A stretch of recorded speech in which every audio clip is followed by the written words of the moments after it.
On that top story now, the head of the NHS faces accusations of a cover-up this morning after figures reveal that hospitals spent £2 million to silence more than 50 whistleblowers since 2008. Sir David Nicholson, who's due to retire next year, had told MPs back in March that he'd only come across one of these gagging orders. Well, joining us now is Steve Barclay, the MP who uncovered those figures. So when Sir David Nicholson said, "I've only known of one," what was your reaction? Because then it obviously prompted you to investigate further. That's right. Well, it's odd that so many people within the NHS could know about this, but Sir David, as the boss, says he wasn't aware.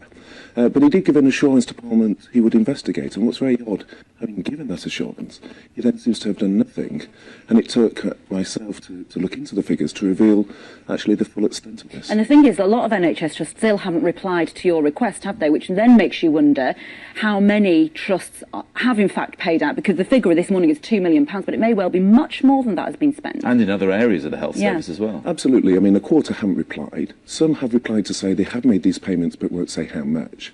Ambulance trusts, mental health areas have not obviously been asked yet because Sir David hasn't done the inquiry. And whilst the figures are fairly small, if you look at those areas that haven't replied, combine it with the 50 million we already know about that's been paid out, but also look at the amount that's paid to people whilst they're suspended, often for very long periods of time in the NHS. So quite a lot of money seems to be wasted, silencing the very people we want to speak out. We want a culture in the NHS where people feel it's safe to raise concerns, and these really go to the heart of what matters to patients, what's going wrong and how do we learn from that. So David may well be telling the truth, he didn't know what was going on, but that's bad enough in itself as the boss, not knowing what's going on. So even though he's due to retire, surely he should step aside immediately. I think he should. I mean, I felt he should have gone after mid-staffs because of the extent of the problems. But it's odd his own deputy knew about these payments. Lots of other bosses knew about them. And he said he would investigate. So why hasn't he investigated?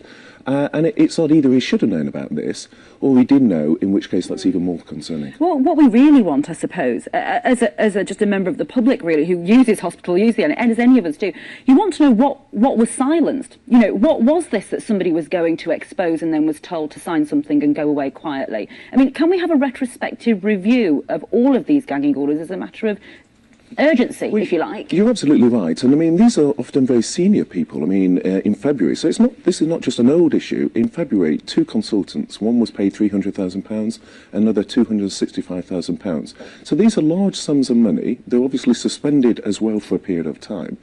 Senior people who had concerns, and we still don't know what those concerns were. Is the government acting appropriately at the moment, do you think? Yes, I think Jeremy Hunt's been very quick to act. And the not in the same party, of course. Indeed, but I mean, to give him his due, when this was brought to light in March, the loophole was closed.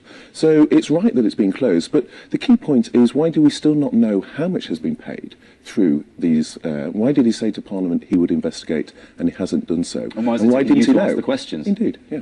Thanks, Steve.